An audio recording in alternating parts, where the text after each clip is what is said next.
Welcome to Accreditation Made Easy, the podcast that takes the stress out of accreditation. I am your host, Areaka Jewell, and in each episode, we'll deliver actionable tips, expert insights, and practical strategies to help streamline the process.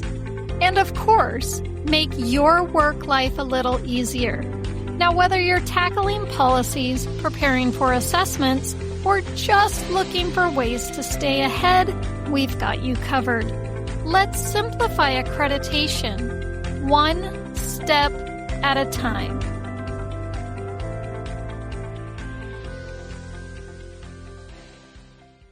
Hey friends, welcome back to another episode of Accreditation Made Easy.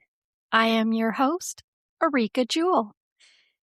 Today I want to talk about one of those little interruptions that probably seem insignificant on its own until you realize how often it happens. You know, the question, hey, PowerDMS is asking me for a site key. What is our site key?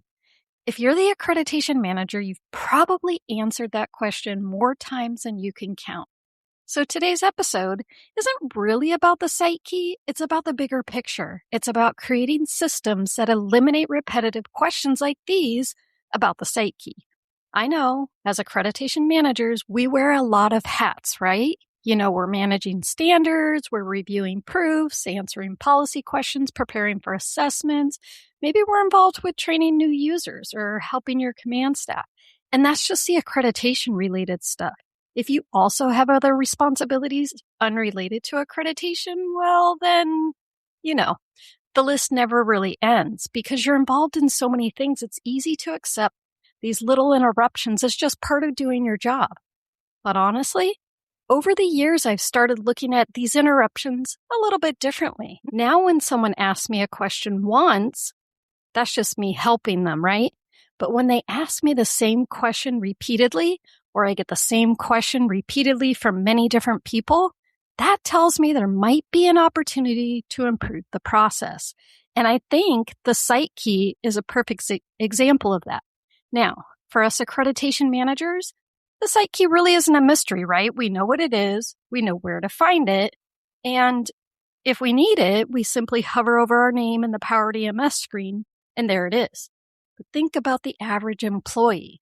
Most people in your agency don't log into PowerDMS the same way that we do, or as often as we do.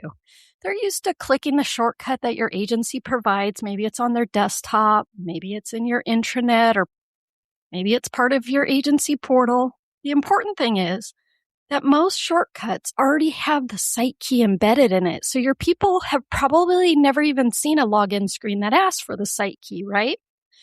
Then one day something changes. Maybe they Google PowerDMS instead of using the shortcut. Maybe they're working on a different computer. Or maybe they've been working in PowerDMS and stepped away and their session timed out and they've been redirected to a generic login page.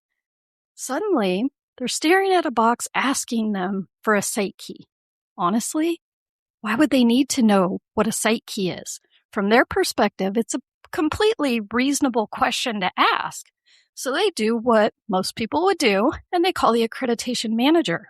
Now, answering the question only takes a few seconds, right? But here's what I've learned. It's usually not just one person asking. It's another person next week. It's someone else next month. Maybe it's a new employee during onboarding. Or maybe it's someone working remotely. Eventually, you've answered the same question dozens of times. That's when I start asking myself a different question. Instead of, how do I answer this faster? I ask, how do I eliminate the need for the question altogether? That's a completely different mindset. The first one, it's looking at a quicker response. And the other one is looking for a better system. And that's really what today's episode is about. Whether you notice yourself answering the same question over and over, do me a favor and just pause for a minute and ask yourself, is there a way to make that information available before someone has to ask? In this case, Most likely there is. Maybe your agency has an intranet page with a bunch of links and resources. Maybe you have a SharePoint or a Microsoft Teams page. Maybe it's part of your new employee onboarding materials, or maybe you just have an internal quick reference guide on a shared drive. The location isn't really what matters here. What matters is simply making the information easy to find before someone has to pick up the phone and call you.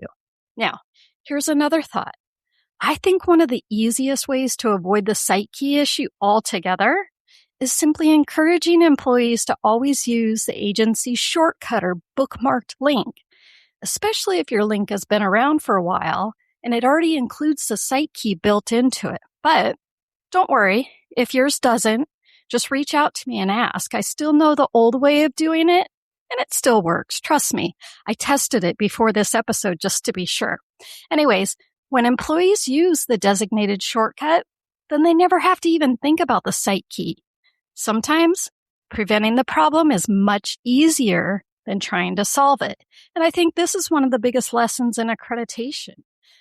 We spend a lot of time on fixing problems after they happen, but some of our biggest wins come from building systems that prevent those problems in the first place.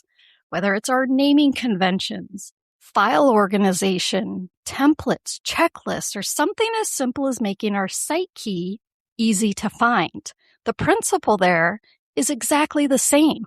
Good systems reduce frustration. Good systems reduce interruptions. And good systems free up your focus to work on the things that really matter and require your expertise.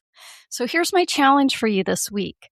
Think about one question that people ask you over and over again. It might be the site key. It might not be. It might be where a certain policy is located. Whatever it is, ask yourself, is there a simple system I could put in place that would allow somebody to answer that question on their own without needing me?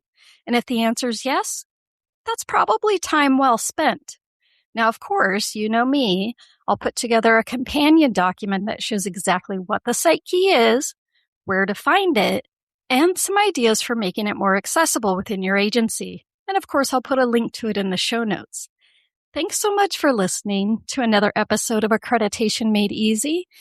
If you're not already signed up for my free helpful tips and this podcast with email alerts when new content drops, then head over to www.accreditationacademy.net/sign up to get started. And of course, if you found today's episode helpful, I would totally appreciate it if you would share it with another accreditation manager, because let's face it, chances are they've answered the same question a time or two themselves.